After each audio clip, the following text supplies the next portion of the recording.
Hey, good afternoon, good morning, good evening, wherever it is, wherever you at. Your never episode Conversations with Sir. Okay. So today we have Tracey joining us for a special conversation around family court. Now, family court can go a long way. Divorce, child support, of course. When everybody hear family court, think about child support, custody, and a few number of other things. First of all, I want to say thank you for coming on. No problem. At first, I was like, oh, cool, I can do the interview. And I left it alone for like 3 days. And I was like, wait, I never even looked at her page and see what she did. And I look, oh, family court. Oh, let me mark this off, clear the whole calendar, because some of this stuff can be a trigger for me. So if I stop talking, then just, but thank you for coming on, because yes. So hope all is well with you. Yes. Hope everything is okay. Yeah,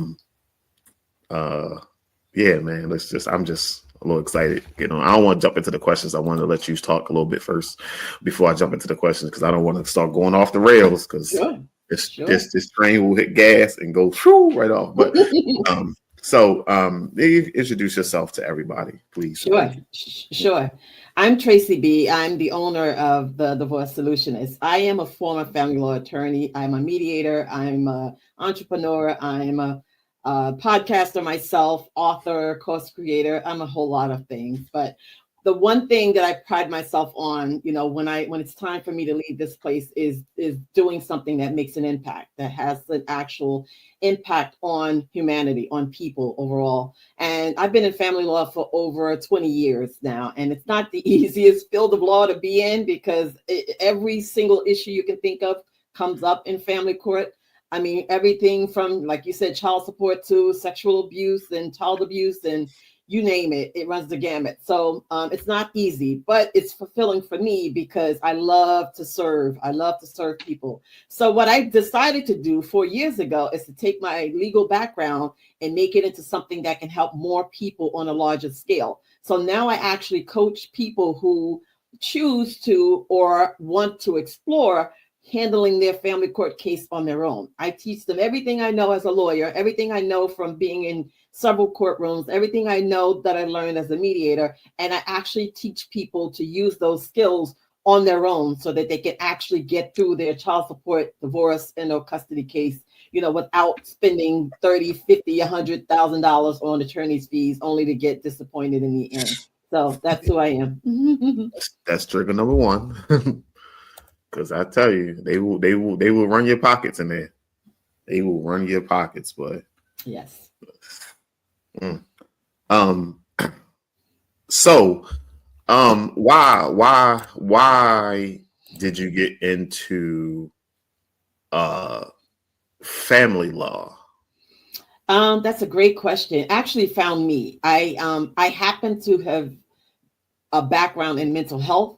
But when I went to law school and I came out, I did criminal, I did personal injury, I did a few things, but I worked for other people. And when I decided to work for myself, I just put up a sign outside, and whatever came in my door, that's what I took. And it happened to primarily be family law.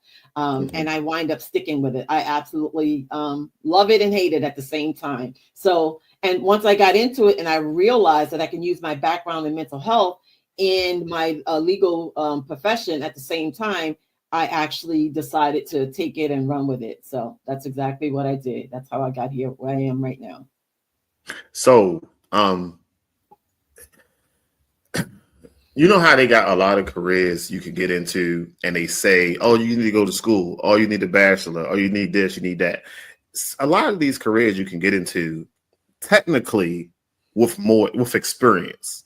So let's just say you've been in this field, or you've been in the custody court case, you've been in divorce, you've been this years and years and years and years and years. Do you feel like this one of these careers that experience is better than you going to school for this? It's interesting, because I honestly do. When I started in family law, I was childless, I was single, and a lot of the things that people were telling me, I couldn't relate. So I was giving them theoretical advice, not practical. The moment that changed for me, I had my own son. I was engaged to my son's father, and we split up.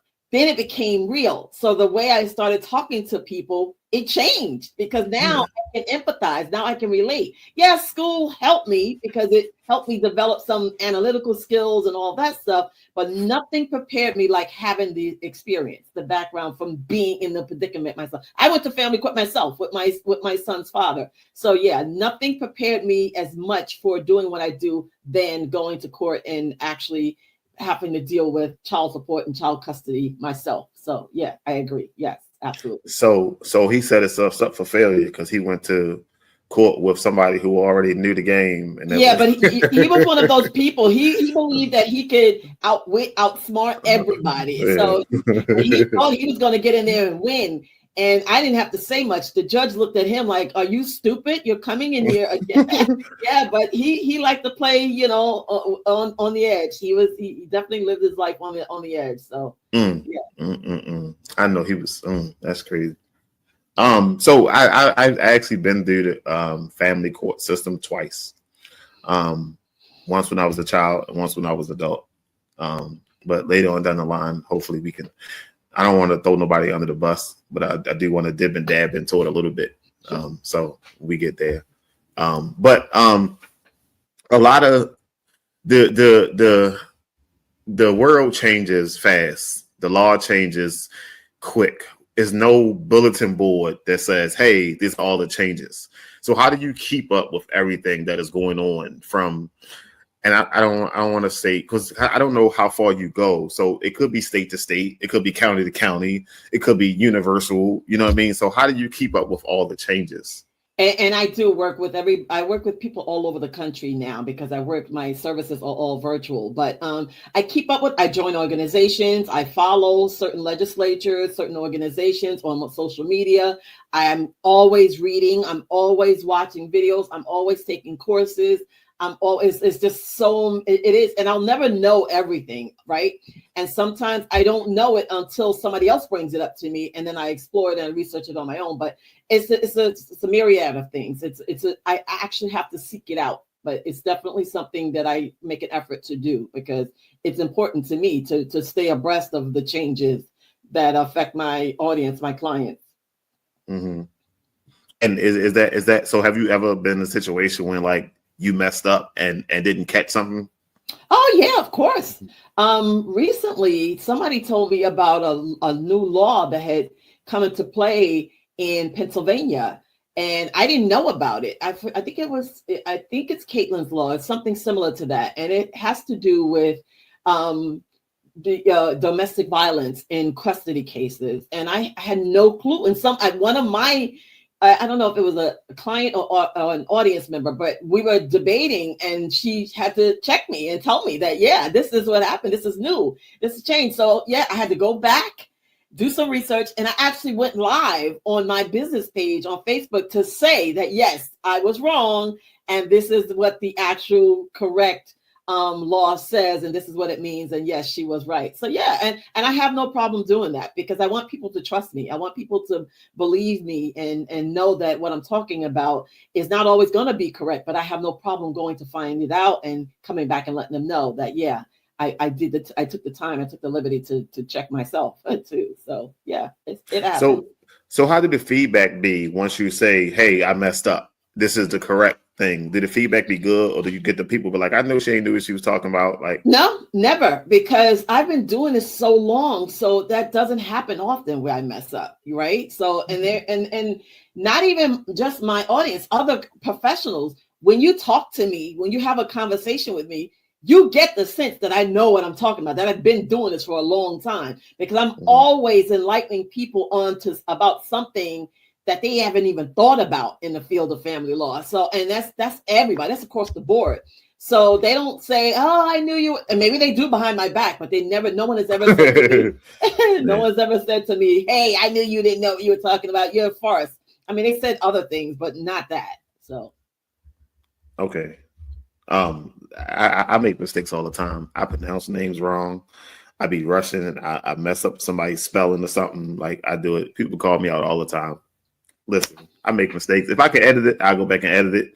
Hopefully it's not like a video and I messed the words up because then I gotta delete it. And if it's been up for more than like an hour, I'm not taking it down. I just messed up. I put in the comments, my bad. I messed this up. Like it is what it is. But yeah, my field and your field is two totally different things, because if I make a mistake, it's just sad. Some people probably, I knew what he was talking about, but like it's not going to be life changing if I make a mistake. You know what I mean? Like, so it's definitely different.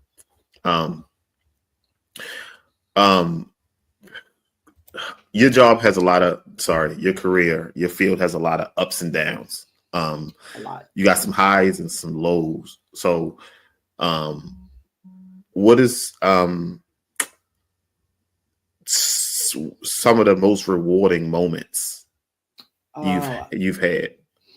I have quite a few. I love it when it doesn't. I always say to people, family court, you don't win in family court, right? Nobody wins. Everybody has to take an L or two along the way, even the kids, right? You don't win, but you can succeed. And you succeed how? You set a goal, you set a mission for yourself. You set your mind on accomplishing something specific in family court. And if you accomplish that one thing, then you succeeded.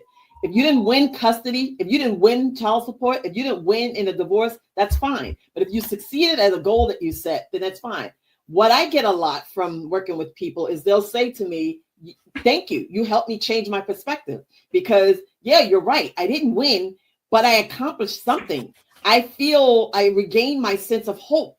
I regained my feel of confidence now, because you helped me see that just because it didn't work out exactly the way I wanted to, all is not lost. It's not the end of the world. There's always something else that you could do, or something else that can be done. There's always, a solution to everything. You may not like it, but eventually you'll grow to like it. And that's what I tell people. So I get that often where people will email me or message me and say, thank you so much. I appreciate it. I didn't win, but I actually accomplished a goal. I feel like I got over a milestone working with you or talking to you. And that is the most rewarding part of what I do every single day. Okay. So I went through the child support. Not child support. No, that's a lie. I went through custody, because it's two different things, but ours was the same. Now that I think about it, it was the same, I guess, kind of, sort of. I had to go through the first step to get to the second step. But I went through the custody maybe about 12 years ago, because my son's 14 now. And I went through it. And the process here in Maryland, you have to do 4 hours of mediation. 2 hours back then it was. I don't know what it is now. I don't plan on setting my foot in a courthouse. I don't want to, no way, shape, or form. I wanted to strangle somebody's neck, but 2 hours and 2 hours at $75 an hour. I'm like, what? To sit and talk to somebody? Like, this is crazy. So it got pushed back, then it got pushed back, then it got pushed back again. I'm like, oh, this is crazy. So we had a day, and we had a court date set, because I got tired. Like, it cost $175 to file a paperwork. Well, it did. I'm sorry. Back then, again, it cost $175. Then you got to pay $75 for an hour. Then you go down there, and they keep getting pushed back. They keep getting pushed back, and like, you just dragging this along. So like, one day the judge called me on my phone, woke me up out of my sleep, and was like, "Hey, your hearing for tomorrow, I'm gonna have to postpone it." And I think she was asking me, do I agree with her decision? And I was like, no. Like, what do you mean? And she was like, well, she got to get one of the kids registered for school. And I'm like, yo, it's April. Like, what are you talking about? Like, I think it was like the beginning of the year. It wasn't like August and like the beginning of the year. Like, what are you talking about? That's not, don't get smart with me. I'm not getting smart. You just called me. Like, what do you mean I'm not getting smart with you? And she was like, well, my decision is final. And then she hung up, and like, I was like, yo, what in the world is going on here? I was so mad. I was walking around the house. I was just mad. And when I get mad, I start pacing around in circles. I was miles going. I could have probably started a fire the way I was walking. And it was crazy. It was going down there. Then we finally found, we had to go down there one day, and we finally found a mediator that didn't charge. They had some free sessions or something. So we finally sat down and talked to somebody. And it was not like, yeah, we didn't like each other. this is being recorded, so I'm not going to say what I want to say. But yeah, we didn't really like each other too much at that moment. But we had conversations. We wasn't. Oh, I want to kill you. We didn't say none of that. It was just we wasn't on the same page. It was a lot of stuff done behind closed doors that it wasn't in the interest of the child. So I didn't bring it up in the courtroom, but we just did. We finally sat down with the mediator and went through all that stuff. That was a long list of things that you have to go through, by things like school and religion and after school and clothing and who does that. That is a long list of stuff to go through. So now I understand why it was 4 hours you had to do, because that was a lot. But if you don't come up with a solution, then all the paperwork that the notes and stuff they had, it go to the judge and they make a decision. And I'm like, nobody really wants that. You know what I mean? So we sat down and we finally did come up with a decision. I think that was like the beginning of January we did. So I was like, so what about child support? That gonna stop? It was like, it's gonna take a while for that to stop. So I was like, cool. So I think it was like 3 months. So they stopped it. Then it'll be another month for your money to come back to you from January for it to come back. So I get down there. Then they sent me half my money. And I'm like, where's the rest of it? And they was like, but come to find out, they sent it to her a month before I even got mine. They sent her half my money. That's my money. That's not her money. That's my money. So I had to go file another 175. Go back down there. And they was like, she said, oh, we all make mistakes. I don't care about none of that. We all make mistakes. And she said, well, she don't have no job. How's she going to pay it back? I don't care. If I ain't have a job, I had to pay y'all back. Y'all don't care how y'all get it.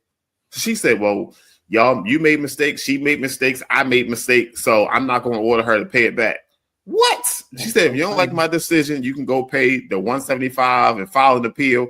Yo, I walked out that courtroom and I never came back. Like even to our agreement, like we didn't stick to the agreement we had. I never went back down there. People were like, oh, you gotta go down there. You can get full custody. I'm not going back down there. It has to be a life or death situation for me to step my foot back in that courtroom. Yep. Now, I had friends that I talked to that needed to go down there, and I tried to tell them, I will go down there with you. I will help you. I will go down there. I will give you as much information as I can. But they didn't. Some people don't really want to deal with that. You know what I mean? So they don't want to deal with that. But and I tell you, I am not going back down that courthouse. It has to be a life or death situation that I can't deal with, because I will not. I'm not. I get that a lot. Yep, I get that a lot. Especially dads, because that whole child support scenario you just mentioned happens quite often. It happened to my partner. Recently, they did the same thing. He didn't overpay. They took extra and gave him back what they wanted to give him back. They didn't even give him back all his money. And I told them before, I said, they're not going to give you that money back. Oh, yes, they are. They told me they will. I said, no, they're not. Because believe it or not, child support, the state agencies make money off of child support.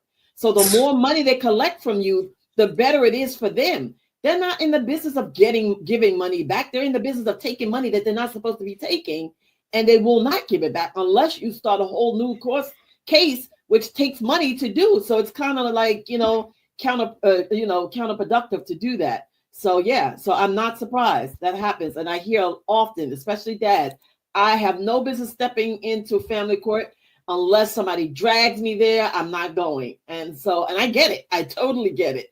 I'm a straight shooter. I'm a native New Yorker. We're straight shooters. We tell it like it is. We don't sugarcoat. And yes, it is not your friend. That is not an environment that you should want to voluntarily just stroll up in trying to get some sort of justice or some fairness. Just because, no, that's not the place. I'm sorry. I'm sorry. I used to fuss about. I think mine was like $528 a month or somewhere around there. Maybe every 2 weeks. I'm not 100% sure. It was somewhere around that. And we had to do that parenting class. And I was in there with all the guys, and somebody was like, yeah, I paid $2,000 a month. Yeah, I paid $1,500 a month. And I was like, shit, let me shut the fuck up about my goddamn file. Let me go sit in this corner. Y'all, they is killing y'all out here. Yep. I represented dads who paid. I represented dads who paid 3 times that amount, like $3,000 and up. And I had one tell me, I'm going back to my country. I'm not paying this. I am going back. And he literally went back to Jamaica. And that was the end of that. No more support. Crazy. Yeah. That is crazy. I know I was doing Lyft. I do ride share, so I drive for Lyft. And I know a few years back, this dude was in there. He was talking about child support. And I was like, I don't know how the conversation got started. I just know that he said they took his license for child support. They trying to charge him an outrageous amount. He just not going to drive no more. He said he just not going to drive no more. He ain't worried about that license. Yep. But I also realized that child support is not going to keep bugging you unless the other parent bugs them. Well, it depends. Some states are very proactive with that. New Jersey used to be one of them. New Jersey used to be the ones that will go looking for you, and they would lock you up. They would do all of those things. Lately, they haven't been as proactive. There's a lot of states, though, who will. They won't. It's not the moms. They will do it for the moms, and you don't even have to go to court. The moms doesn't even have to initiate anything. Some states, they will do it for them. So, yeah, there's some states who are really laid back and lackadaisical about that, but there's some states who, because again, it's a moneymaker for them. They're making money. The more they collect, the federal government gives them money to encourage them to collect money. So for them, it's like, hey, that's another revenue stream. So yeah, there's some states who actually have a team, a department, a whole unit that's what they do. They go and look for child support obligators to pay. Yep, absolutely. So thank goodness. I've had clients arrested, license suspended, passport denied, accounts frozen. I've had you name it, I had it. And no matter me being there, the best I could do for them, representing them, was to get the judge to release them if they came up with half the money. Sometimes maybe 30 or 40%. But if they owe $20,000 and they're in jail for that, sorry, you're gonna sit there until you figure out how to get at least half that money. That's what I'm saying. Like that don't make sense. Like, how am I get $10,000 and I'm in jail? Like that is crazy. Ain't nobody in my family giving me the $10,000 for me to get out of jail because I wasn't doing what I was supposed to do from the beginning. Get it. Exactly. Even suspending licenses, especially because, like you said, a lot of gig workers, they need their license. That's what a lot of those gigs entail, you driving. And so how much sense does it make to suspend somebody's license when they can't make a living now because they're in arrears for child support? And like, it doesn't make any sense. But you know what? It's just a mechanism to use. It's like, modern day slavery, really. It's like a cycle, a vicious cycle that you're caught up in. I always encourage people to try to work child support out on their own, men and women. I try to encourage them, hey, try to leave the government out of it because it's a rabbit hole for one. And it just wreaks havoc on your life because sometimes it spills over into your relationship with your kids. And it's just not worth it. It's just not worth it. Even my son's dad and he passed away. But, when we did child support, when I was pregnant, I told him I never want to go to child support. I never want to do that. But he pushed me and pushed me and pushed me and played all in my face the whole time. And I said, you know what? I'm done. Now we're going to child support. I gave you every opportunity. But you know what? And he had to face it. He went through all the same things that a lot of other people went through, But it is what it is. I get it. It's a personal choice. But I do encourage people, if you can resolve child support on your own, get to that position where you can work something out, maybe negotiate, you give up something and the other person gives up something. Because sometimes people will say, hey, will you let me move out of the state of New Jersey to go to Texas? And dad says, no, I don't want you to go. And mom will say, okay, well, I'll reduce child support in writing. We'll put it in the child support office so that they can't come after you. You know what I'm saying? Negotiate, figure out a way. But if you can avoid child support court at all costs, do that. Absolutely. So you just said something because I told my sister I was interviewing you and she sent me like 3 questions. I told her we ain't about to keep doing this, but she sent it. So another thing, 2 things to what you just said. One, people don't realize you can't move out of state without both parties' consent. You can't just pick up and leave. I'm like, don't take my child nowhere. Like we had them conversations and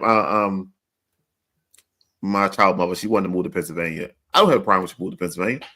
I don't have a problem with you moving. You want to go? Be my guest. Just know that no, he's not going. You're not going. Like, it's not going there.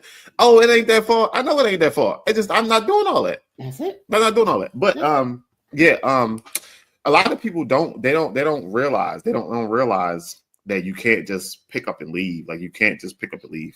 I want to say this. I'm glad you brought this up, because this is the thing.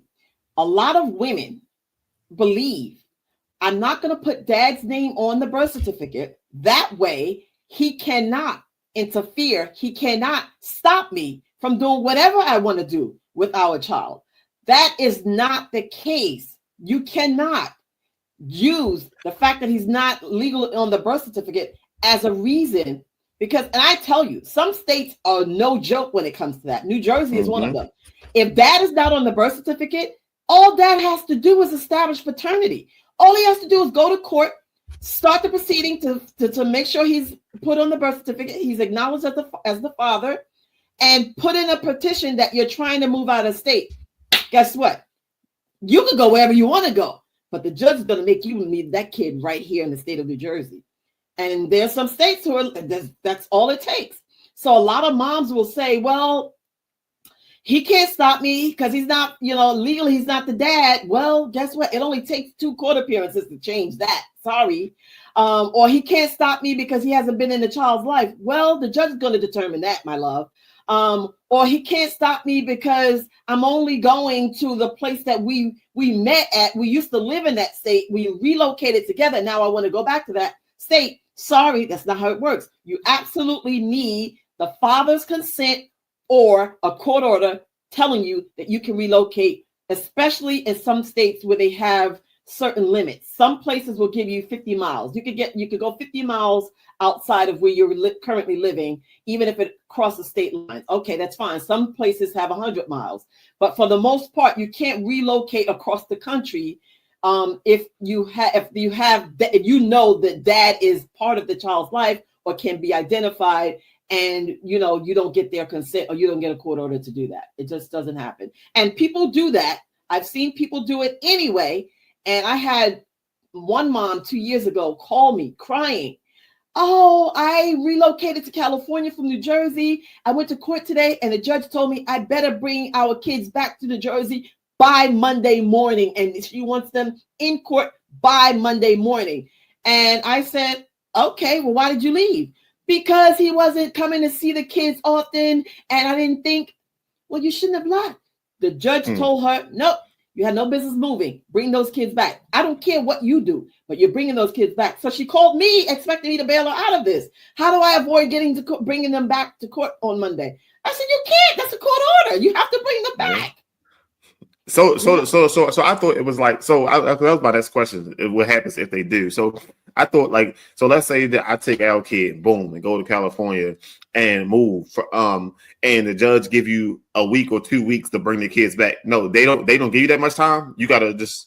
It depends. Some judges are sympathetic. They'll say, okay, I know you have a life there. You've been there for a while. You have a job. You have a spouse. You have other kids. And that was her situation.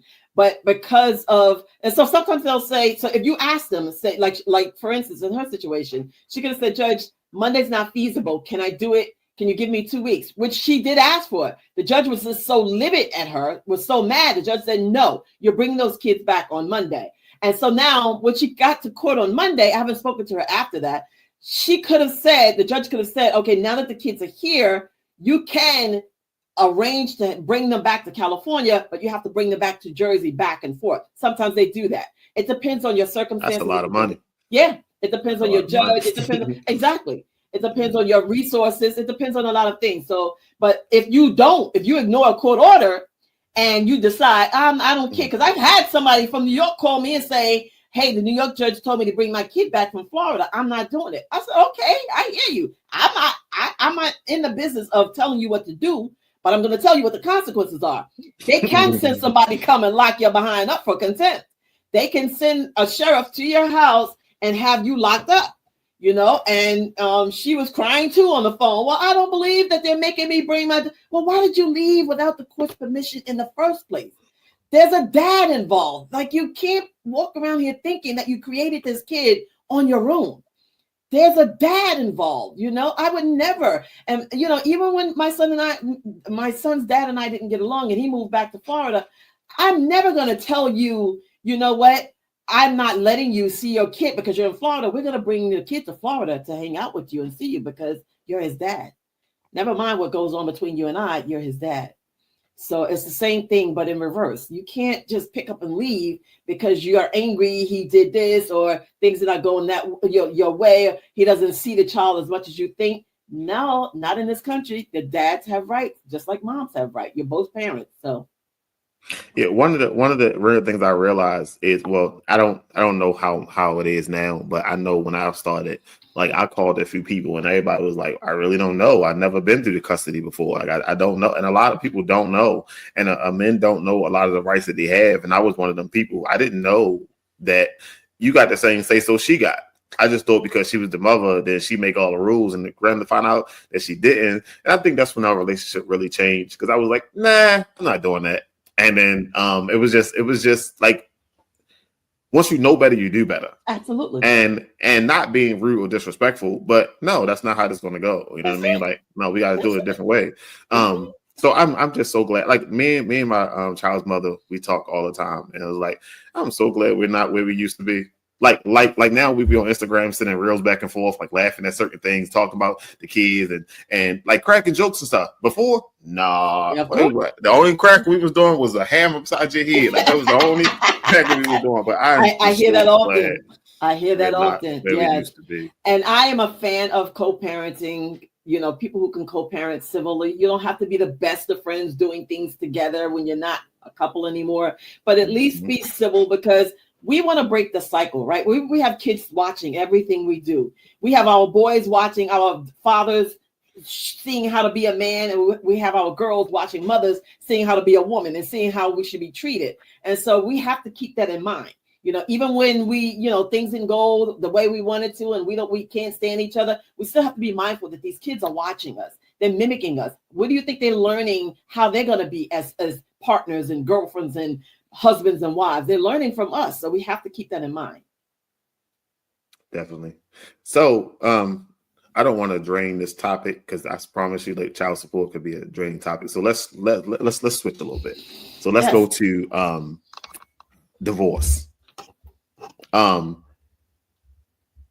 Is it true that cheating is no longer a reason to get a divorce, or they look at it as this is no longer a reason to get a divorce? People do this shit all the time. Like, y'all need to try to work it out. Yes.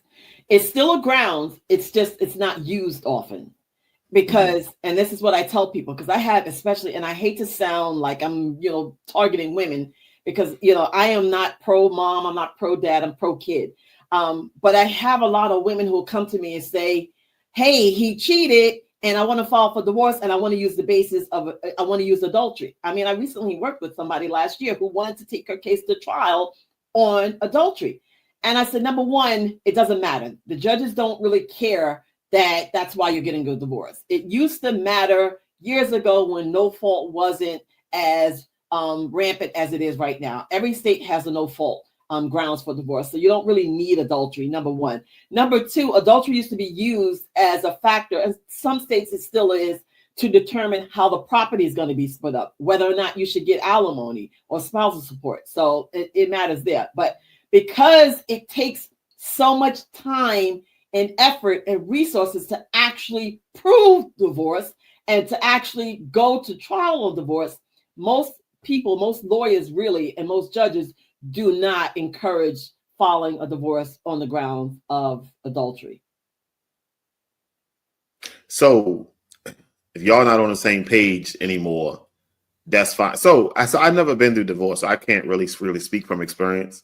I don't know how that goes. From what I've read, you have to be separated for 6 months. I think in Maryland, you got to be separated for 6, because it used to be a year, but then I think they knocked it down to 6 months, unless like you're in danger or something like that. So that's all I really know. I know that everybody always say, "Oh, I'm gonna take half."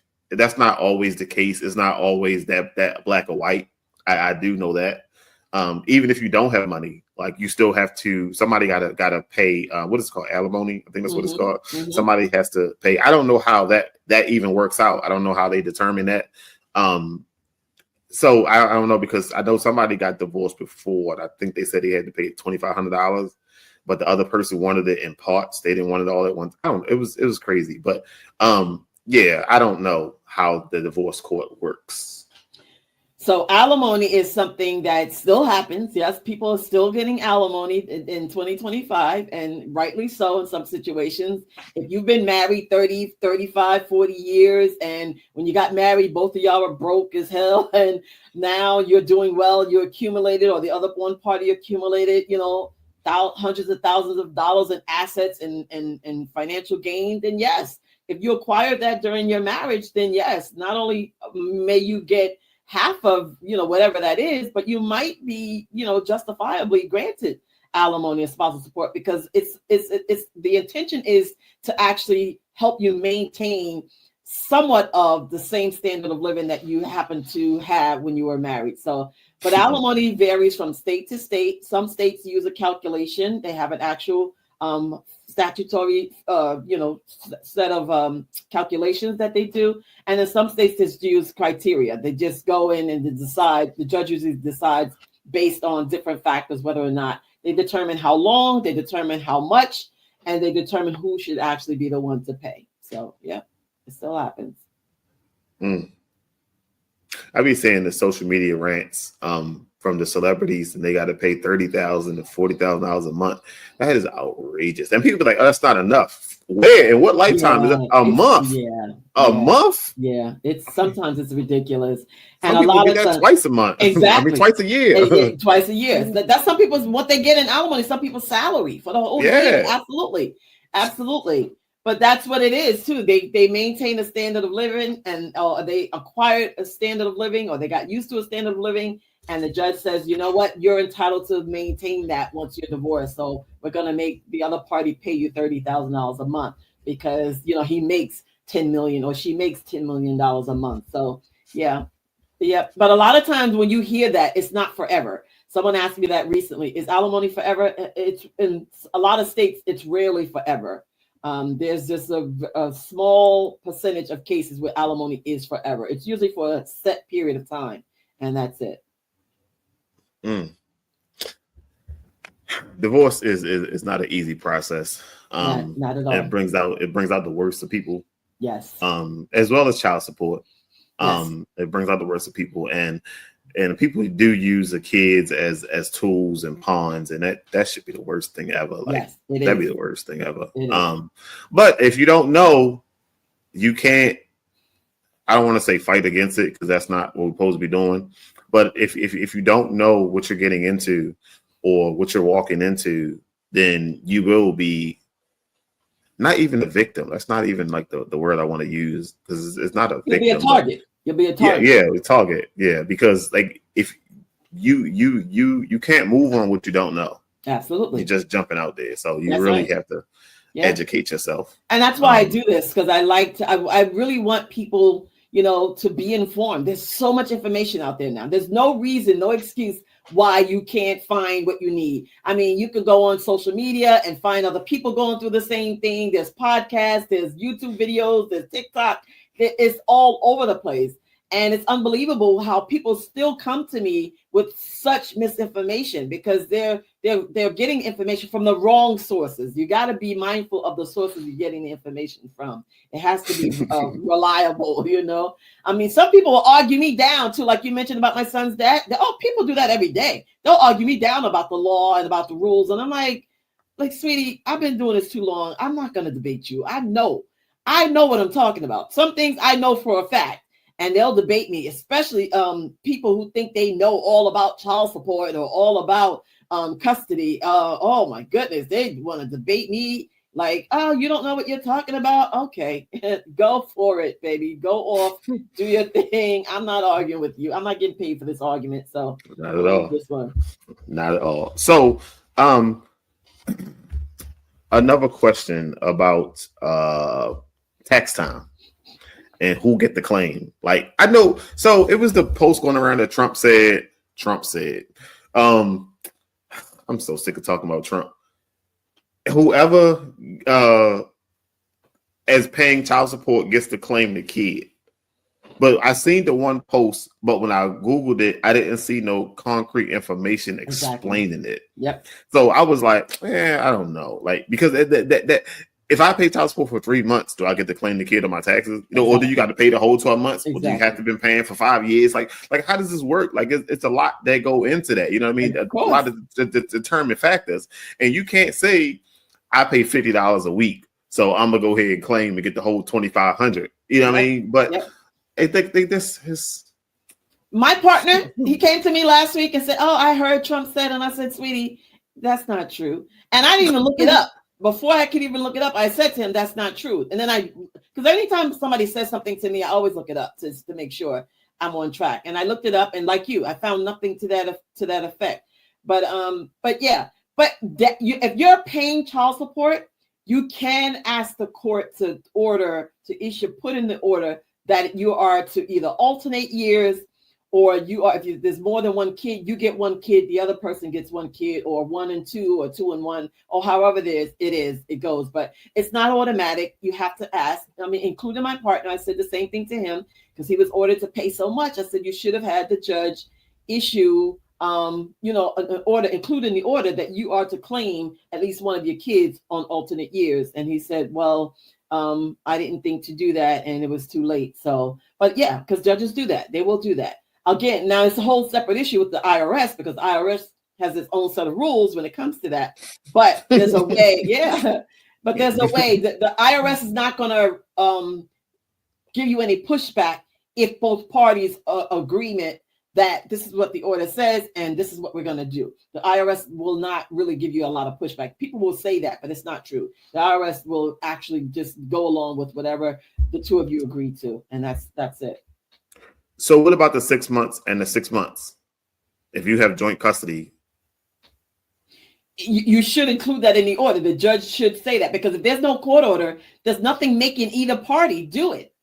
So they got to be on paper. Yeah, exactly. It has to be in the court order. Absolutely. So it can't just be, hey, I'm gonna file 6 months this year. You file for 6 months and I file for this, or hey, I got them this year, you got them this year. You can do that. Guess what happens? Say you do that, no court order, and you decide to do that. And she says, well, you know what? I don't want to do that anymore. She contacts the IRS. Guess what happens? The IRS does an investigation, makes you pay the money back. Why do that? Just get a court order, or you both contact the IRS together, letting the IRS know that this is what you decided to do. Because if you do that just on a verbal agreement, the other parent can just go behind your back and still contact the IRS and let them know that what you did was fraudulent, because it is fraud if you didn't agree to it. You can get in trouble so many different ways and you don't even know it. Yep. That is crazy. You can actually do an agreement, because everybody thinks like you. I don't want to go back to court. So how would I do that in court if I don't want to go back to court? Well, you could do an agreement and submit it to the court for the judge to sign it. You don't have to literally go to court. Some places will allow you to just submit a petition, submit the written agreement with the petition, have the judge sign it. That's it. Some places you never have to see the judge when you do that. So that's an option. Yeah. I didn't know that you ain't had to go down there. I didn't know you had to do that part. But I know that the filing and the child support stuff can get a little iffy. Like I recently found out that if the kid is still in school, you have to pay child support up until they're 23. I think that's what it said. 23. Every state is different. In the state of New Jersey, it's if the child is in college, you have to pay until they're 23. In New York, you have to actually include that in the order. It's not automatic. So some states it's automatic, some states it's not. Some states you have to actually go back and seek an application. When in divorce decrees, though, in divorce settlements, we as lawyers, we usually add that in there. But when the party's never been married, you actually have to ask the judge to include that in the order in some states. Yeah. That's why it'd be a lot of information out there, and you could find yourself in a trick bag, thinking that you knew what you was talking about, and turn around, they tap you on your shoulder, hey, exactly, you messed up here. Yep, Exactly. And men think differently than women. Women will do the legwork. They will do, sometimes it's not that they don't know that they're wrong. They just know you. So they know what they can get over on you. So they'll continue to do that because you allow them to do that. That's how a lot of women think. And it's not a bad thing. It's just that that's how women think, because myself included. But men, I noticed from working with men and women in this field for 20 plus years, as men are different. Men are not going through that. They just want to keep the peace, and they just want to, get through this thing and move on. So, and because of that, women, a lot of times women will actually use that. They will manipulate the situation because of that. So. That's why people was like, you gotta watch who you mess around with. Watch who you be sleeping, watch who you be having babies with, watch who you be having kids with, watch who you married with. But at the same time, like people said before, like I think Ocho Cinco said it one day, like when you first meet somebody, you meet a representative of them. That's right. And then down the line is when you finally meet the person you thought you was getting involved with. But that's why they say you got to be together for all 4 seasons. You know what I mean? The joy, the pain, the tears. But I mean, nowadays, everything the world moves so fast now. Like, and that's part of the problem. Like, everything is instant. We get instant likes on Instagram. We get microwave instant food. You know what I mean? DoorDash, you put an order in, they come instantly. Everything is quick. Everything is so quick now. So people don't have patience. That's exactly what it is. Don't have patience. That's exactly what it is. That's why that's where I get a lot of pushback from when you asked me earlier, is a lot of people don't want to work with me because they don't believe that they should, they hear other people granting them instant results. And I'm not that kind of person. When I work with people, I want them to be able to develop skills and knowledge so that if in the event they have to go back to family court, whether it be with this other partner or a new partner, in the event that they do, they'll learn some things from me that's going to carry them out for the duration. So, and a lot of people with this instant gratification mindset, they don't have time for that. They want you to give them black and white answers, instant results. And I'm not doing that. That's not me. And it's gotten to the point recently where I decided that I'm not going to work with certain people who come to me with that mindset. I don't need the aggravation. I don't need the headache. I don't need that. So if you're not understanding where I'm coming from or what we're setting out to do together, then it's okay. Take your money somewhere else, because I'm too seasoned to think that all money is good money. I know better. All money is not good money. Facts. I don't need the headache. I don't need the headache. Facts. That is facts. That is facts. That is facts. Maybe you was younger first starting out. You'd be like, oh, I can deal with that. And then you get in there and be like, oh my God, why? But no, man. Like I'm telling you. Like, nope. Been there, done that. Listen. Got the t-shirt. So I know in the school system, if the mother don't pick the father on the list to like pick the kid up, or not the mother, the first parent don't pick the second parent on the list for like to pick up the kid or emergency contact, like and the people show up to the school to come pick their kid up. Sometimes they don't let them go. The doctor's appointments, you know what I mean? Like you got to pick the name to release the information. And it's a lot of stuff that can go left, that can really trigger people. And even to like communication, like certain ways you communicate. Yes. I know people who only communicate to me through email, and they still call. You know what I mean? And that's like a trigger. Like a lot of people try to get in your head and try to mess with you. But like, I think that's more of a mental battle. And I've been there. I've been there. I've definitely been there. But can some of that stuff be used against you when you go to the custody courts or the Yeah, because some judges are really not a fan of that. Those are early signs of parental alienation. Those are all parental alienation tactics that start really small and they actually snowball. So you being the identified father and you're not listed on the emergency contact, some people will put their new significant other as the other party to contact in emergencies, and you take that to a judge and let a judge know that this was done deliberately with malicious intent. A lot of judges will admonish the parent who did that about that. Now, the thing is, the judge is not going to admonish the school because the judge doesn't have any jurisdiction over the school. The judge can't call the school and say, hey, listen, you're not supposed to do that.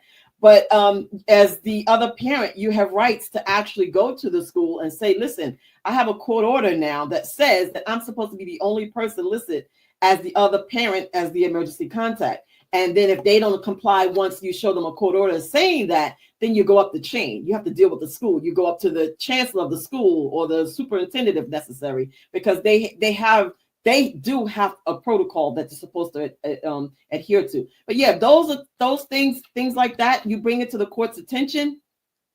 It depends, how severe it is or how often it is or the background of your case and a whole lot of factors. Family court is not a one size fits all. Every single case is different. Every single case. I don't care how much you think your case is like your boys down the street or your coworker.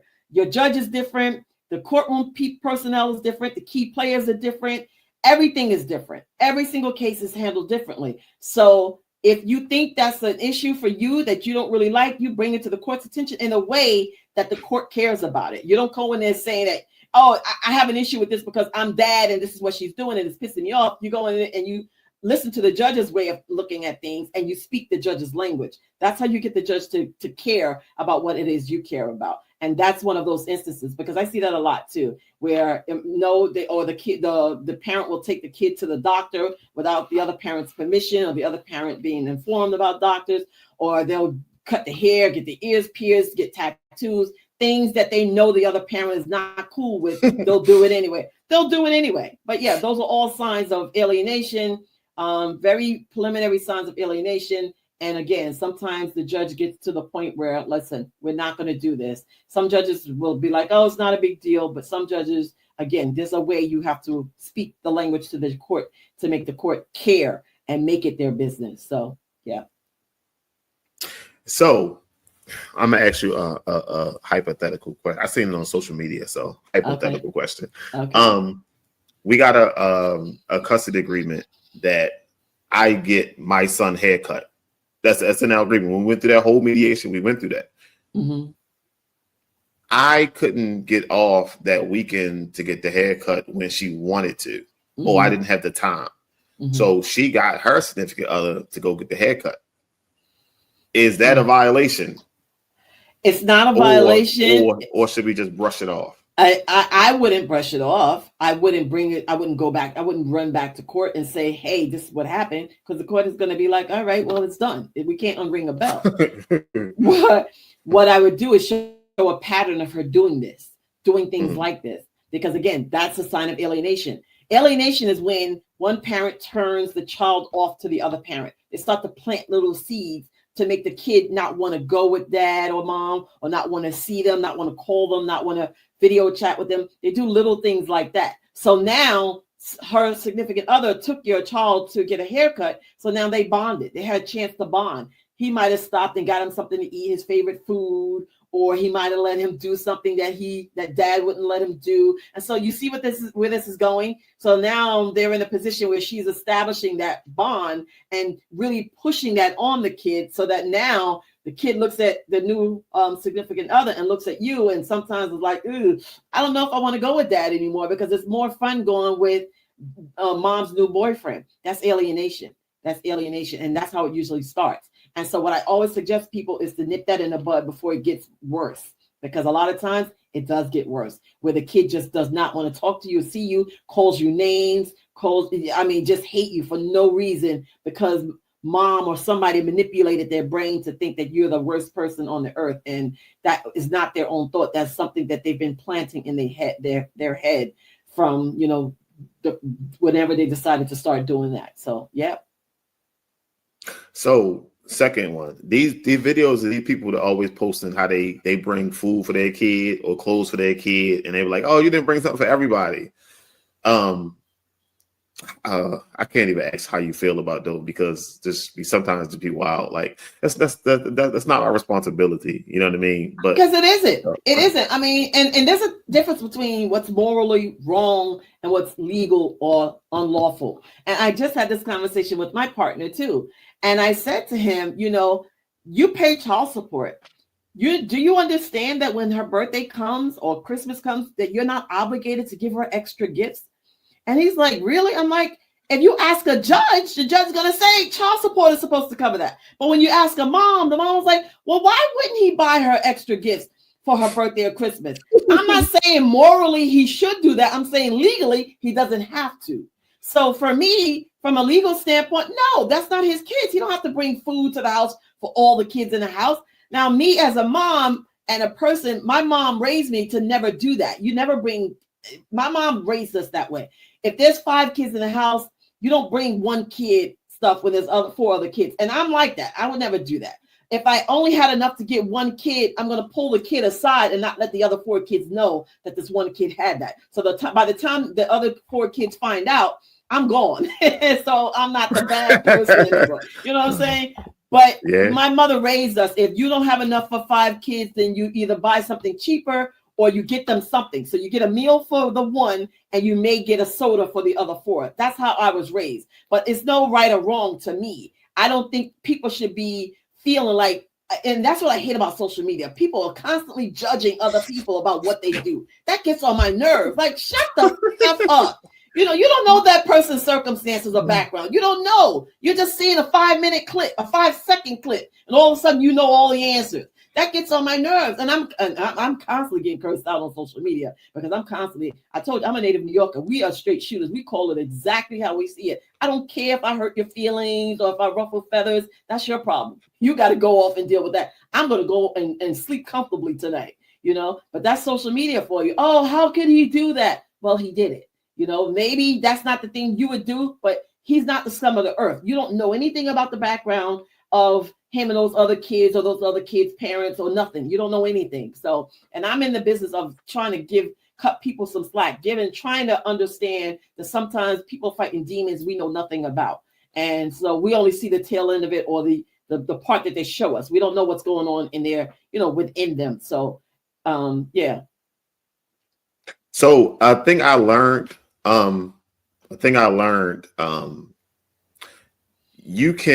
they got days on, I think it's Friday nights and like Sunday during the day. If you don't feel safe exchanging the kid with the other parent, you can go to the courthouse and they have time slots available that you can go with the sheriffs or whoever in there and exchange the kids and all that. And when I found out, I think that was a good idea because a lot of people be worried and scared. People be coming to your house and they like not so. I knew somebody that they asked me for a ride and I took them to get their son. They go knock on the door. The mother ain't been together in like 15 years. Knock on the door, go in the house, go to her bedroom. There's another dude in there. And they come out, man, she tried to play me. She supposed to let me know there's another dude in there. He wasn't supposed to go in there. Mm-hmm. And I was like, you wasn't supposed to go in there. Man, don't tell me what I'm supposed to do. That's my baby mother.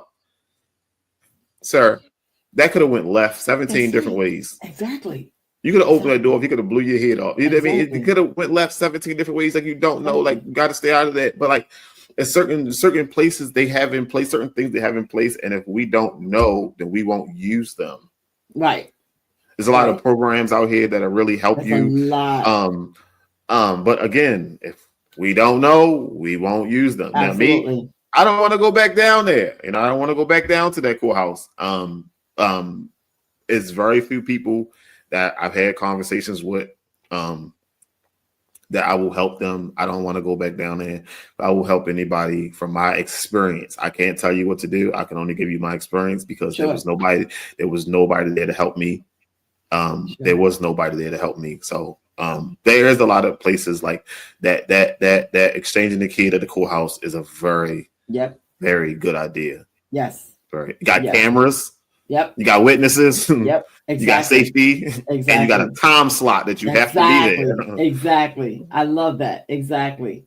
Yep. They have agencies that do that. People used to do the precinct, but some kids are traumatized by the precinct. So yeah, they have agencies. A lot of places have actual agencies that open just for that, the pickup and the drop offs. But yeah, I love that concept because you know the minimum contact is the key to some co-parenting, you know, going successfully.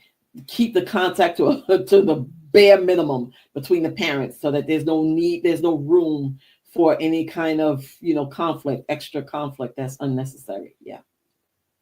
Totally So, agree. I don't want to hold you forever, but I do got like a few more. I got a few more. Sure. Last one before we get back to our scripted questions, because I know the train went off the track. Yes.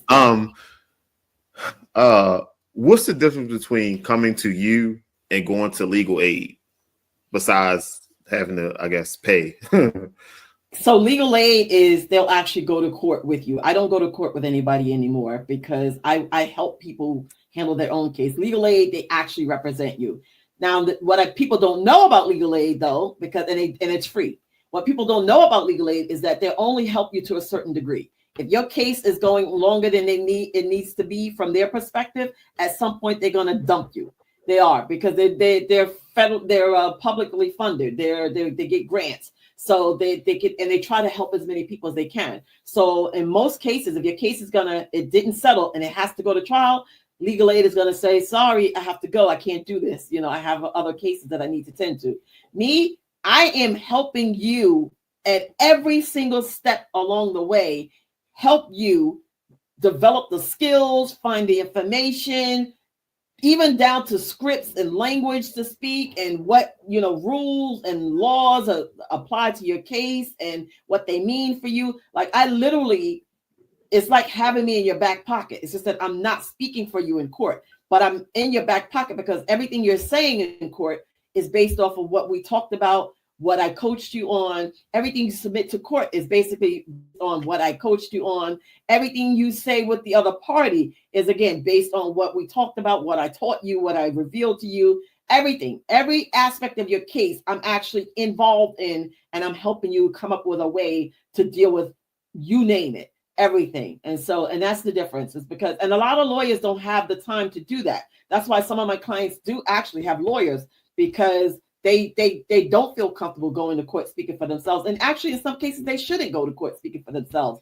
But some people want me because the lawyers are not going to do that. Lawyers don't handhold. Lawyers don't take the time to explain every single thing that's going on. Lawyers don't even answer your calls or your emails sometimes. So, so when I work with people who have lawyers, they come to me a lot of times asking me to explain certain things to them or to help them figure out a way to get their case file organized for the lawyer or things like that. So I'm a strategist. We actually problem solve. We actually take everything we know or we can find to help you solve whatever problem comes up along the way as your case is in court, in family court. Do you feel like your prices are affordable? You know what? Recently, I changed my model because I used to work with people no matter what their income was or what their resources were. Now I don't. Now I'm working on a course so that the people who can't afford to pay, my lowest service is $1,700. Some people just can't pay that. So what I decided to do is I created a course, and the course is something that people can take for a couple $100. It's $199.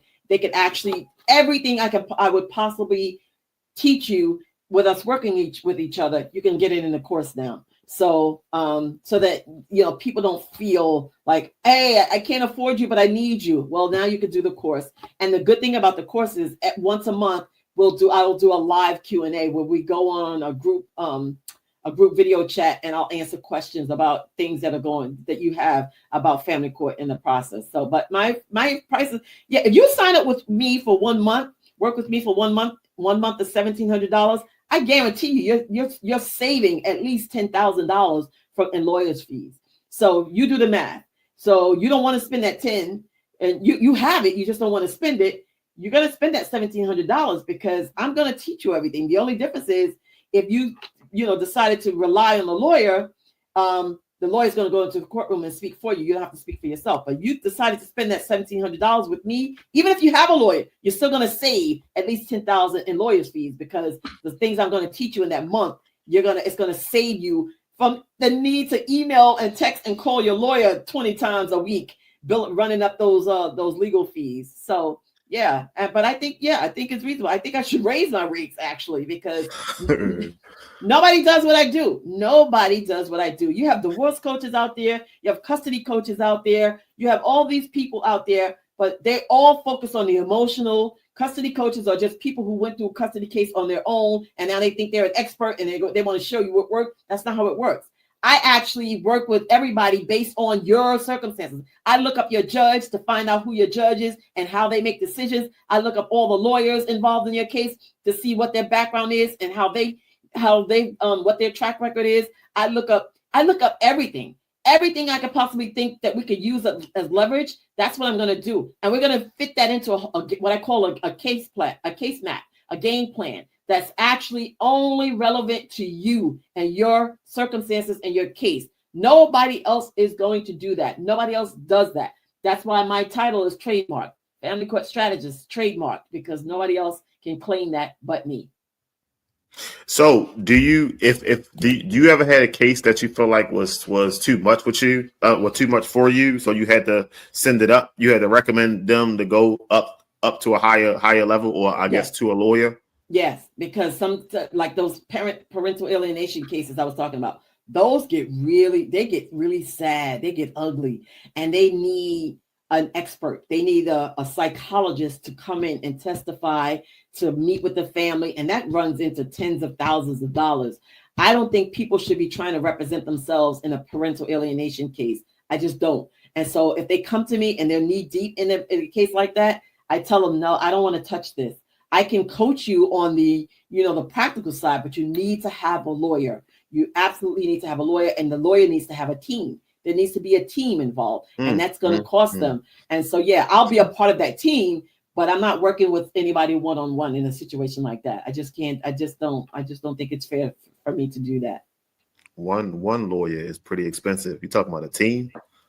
Yeah, a team. Some people have a divorce coach, a lawyer. They have a financial expert on board. They have like I said, a psychologist who's what's called an expert witness. So that's a team. That's exactly the kind of team that they would need in a situation like that. Man, I ain't going back downtown at all. I ain't going back down there at all. Like at all. All right. So somebody going into the field of family court or just being a lawyer, what is some advice that you would give them?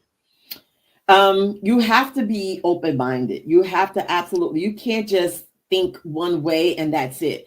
In law school itself, if you don't learn how to be open-minded, if you don't learn how to be a critical thinker, if you don't learn how to think outside the box, you're going to fail. You're not going to go far. You can't, unless you want to be a corporate lawyer where they just sit there and push papers. They get paid a lot, but they don't do anything that challenges them. They just push papers all day. Or you want to take that law degree and go work for a cushy government job. And I'm not knocking you, but me, I didn't go to law school for that. So if you're thinking about a profession in law, you have to be one of those people that's always open, always listening, always paying attention, always on this thirst for information, for knowledge. So if that's not you, then try something else. Do something else. Yeah. So what's the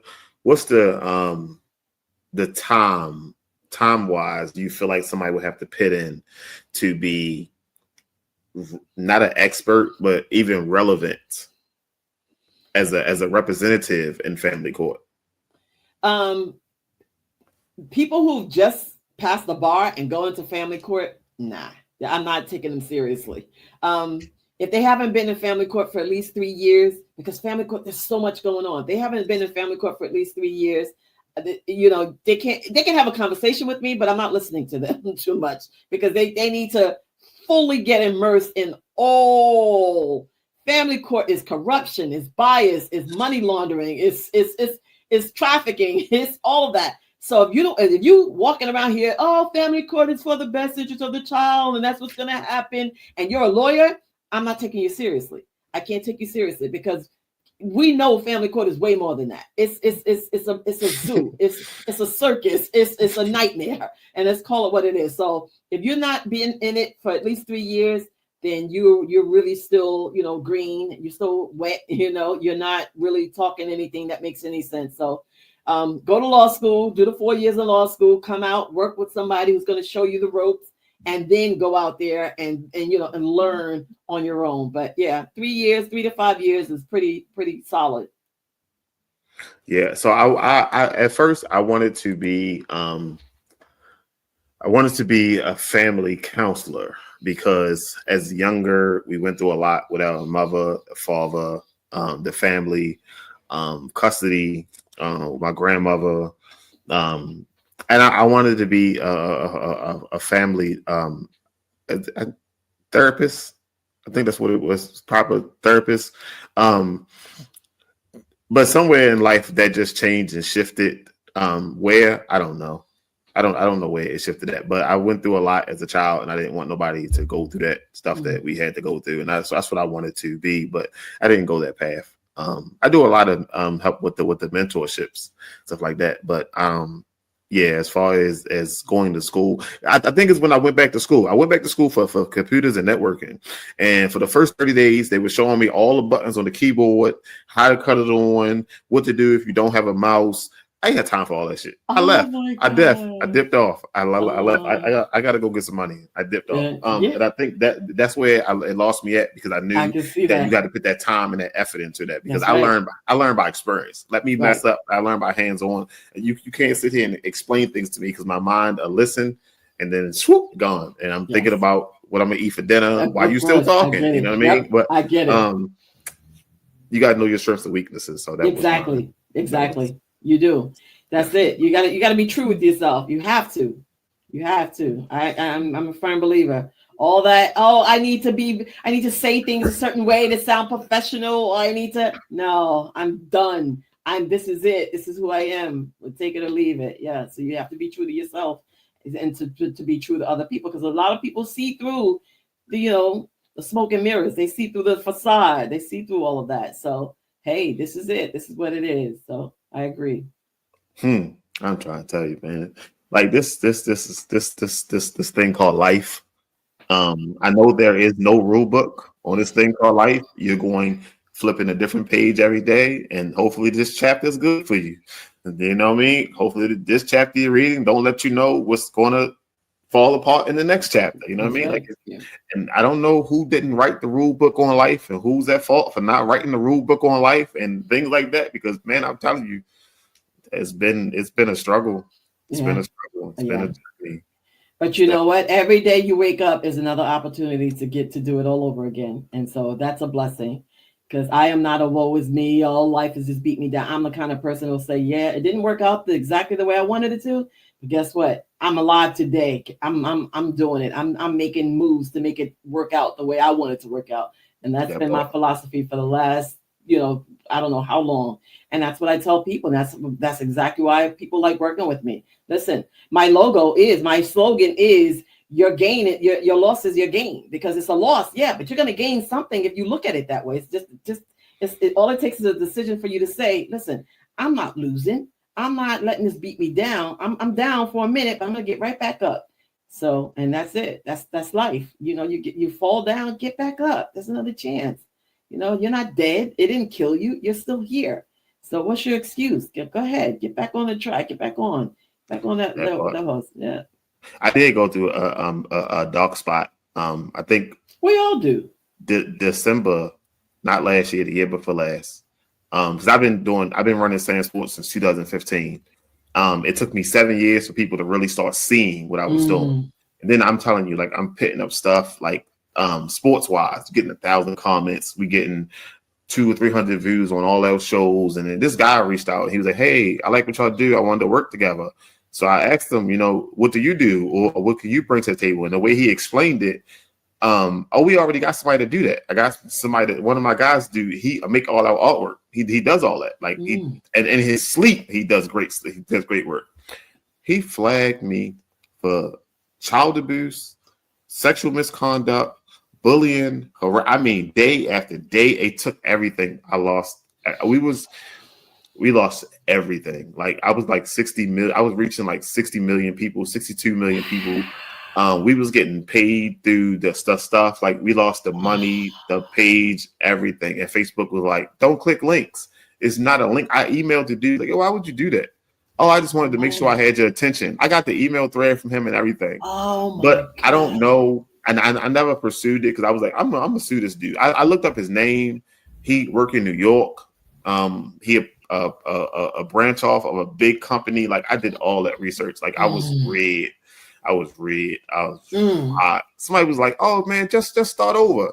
What do you mean just start over? You know how much work that is? Like exactly. After 7-8 years of work, and you just do that and then it's so easy to do that. And I just went through for 45 days. I ain't want to do nothing. I ain't want to post nothing. I wasn't doing no more. I was trying to look at different ways to get away from the social media aspect and just do it on my own. It was a lot. It was a lot. I did. But somebody told me I need to find a social media lawyer.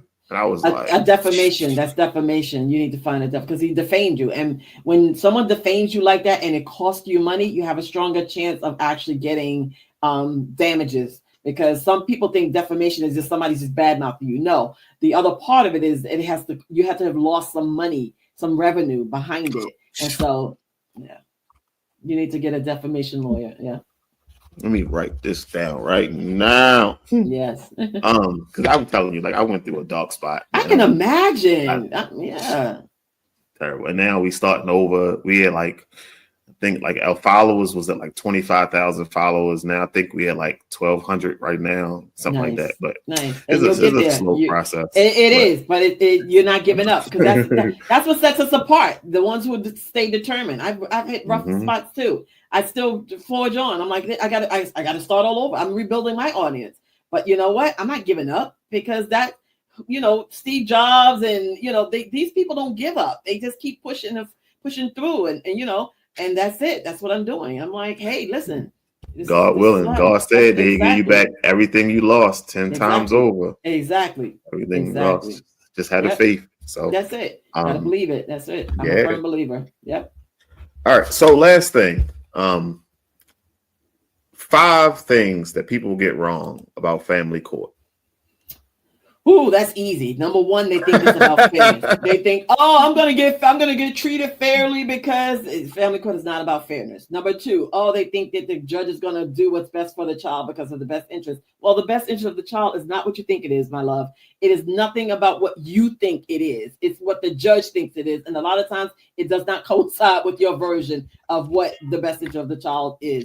Number 3, family court is not a one and done thing. You could be in family court until your last child reaches the age of 18. So even though you might be peaceful now and things are resolved now, you can be hauled back in court 5 years later. So I always tell people it never ends. So and always be on guard. I was going to say, I don't want to say on guard, but yes, you have to be on guard. Number 3.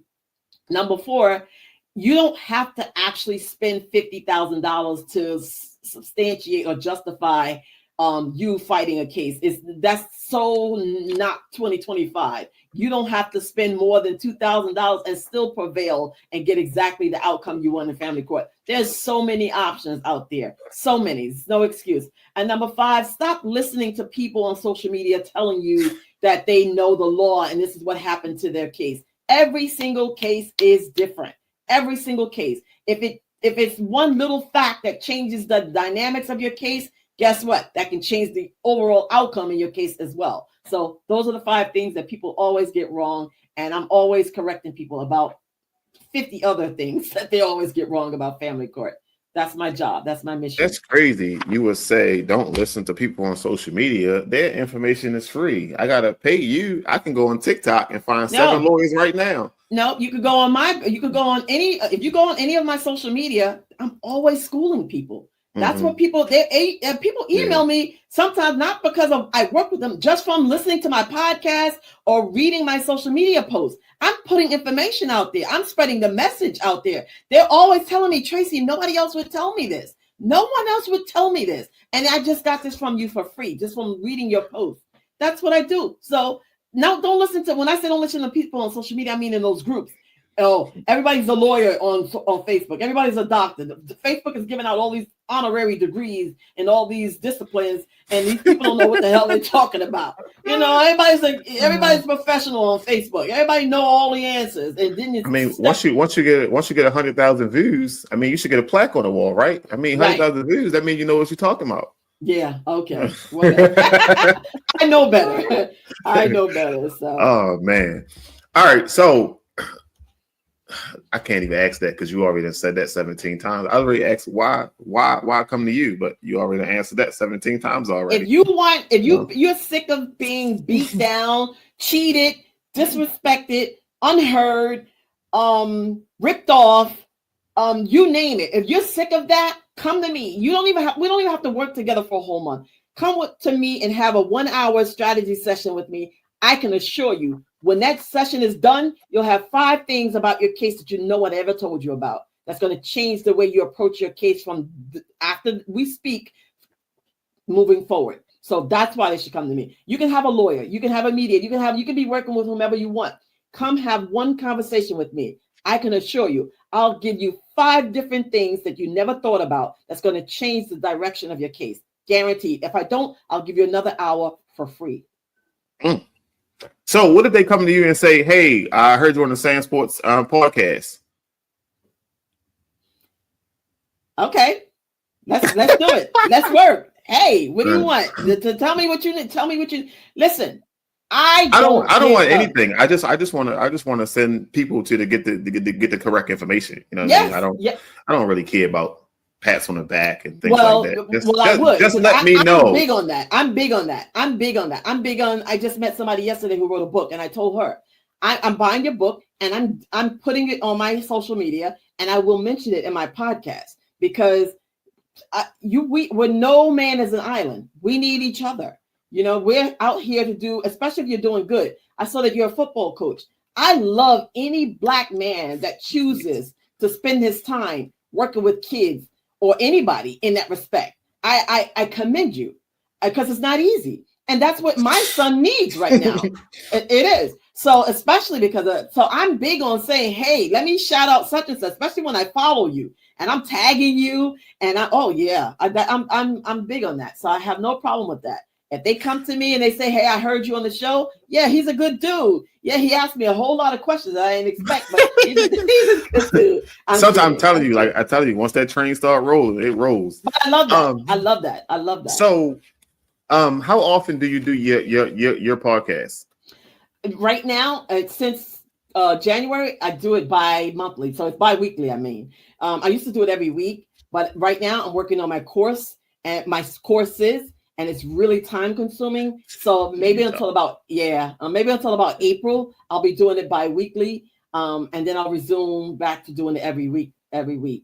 And you do the audio and the video? No, I haven't started the video yet. That's another thing. That's why I got my little setup ready to go here because I plan to do video as well. I still have to get some. I'm not a perfectionist, but I have to have a system or I'll be all over the place. So I have a VA now. I have a podcast VA right now who works on. She does my podcast for me. Who's actually she's preparing to start putting them on video. So I'm going to record myself like this, and then she'll start putting them on YouTube because I want to develop my YouTube channel as well. So what about Apple Music? Can we find you on Spotify, Apple Music? There's another one, Spotify, Apple Music, and another one. I don't remember the other one, but all the major platforms. That's where my podcast is. It's Self-Represented in Family Court is what the podcast is called. So I talk about a different self-represented. Self-represented in family court because I talk to people about what they need to keep in mind if they're representing themselves in family court. I just tell them the dirty truth, the ugly truth about the things that they need to be mindful of. So yeah. Self-represented in family. That's crazy. I put self and it just popped up all of a sudden by itself. That is wild. Yeah. That is wild. All right. I just hit it. And the last one 4 hours ago? Yep. That's crazy. That's crazy. You just did one this morning. Yeah. So, do you take guests, or are you willing to come on? So we have a network. SamzSportz is a podcast network.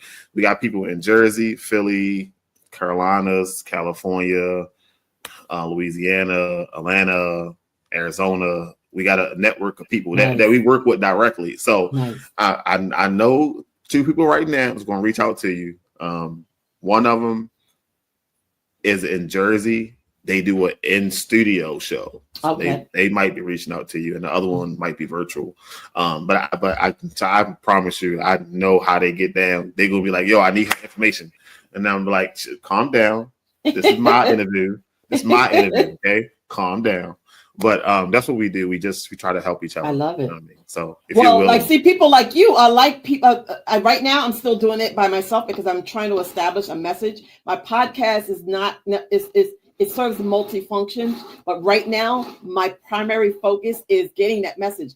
Representing yourself in court is still not something that the lawyers and judges actually encourage. So I'm really trying to spread the message that don't listen to them. You can do this. This is an option. So I talk a lot about the background. So when I actually get back to weekly, I have a podcast intake form where people can actually apply to be a guest on the show. And people like you who've gone through the process, like that story you told me about, that's what I want my audience to hear. I want them to hear that. And I want them to hear that even though you say you're never going back, I want them to understand that if you decided to go back, you can do that on your own, feeling empowered, feeling informed based on the information that I put out there. So absolutely. So yes, I'm going to have you as a guest. You let me know, and yes. I am in there. Right? Yes. As long as I got no football game, I'm in there. Okay? As long as I got no football game. I can't leave my kids hanging. Even though I want to strike.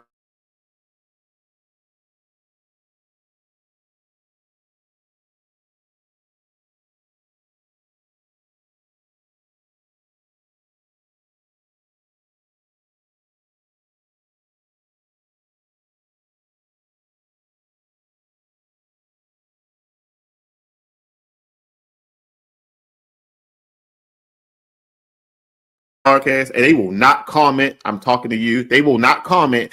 They'll call me afterwards. Well, I was listening, and they said comment so she can see it and she can answer your questions. I ain't got to be a third party. Absolutely. You know what? Though a lot of the topics you brought up, I'm going to get some flack for it because they're going to be like, well, you know, the child support, and a lot of women don't want to hear me say those honest things about relocation. So I'm ready for it. Hey, let's do it. Let's start some crap on social media. I'm ready for it. Told you, I'm a New Yorker. Hey, I don't back down. I'm good. Oh man. Yep, it's probably gonna be the last show. They're gonna cancel us. They are gonna cancel us. They're gonna cancel us. But I've been canceled before. I don't care. You can't stop me. Yes, but yeah. Can't stop, won't stop. That's it. Hey, how about that? All right. So the divorce solutions. Your website, what are they gonna see?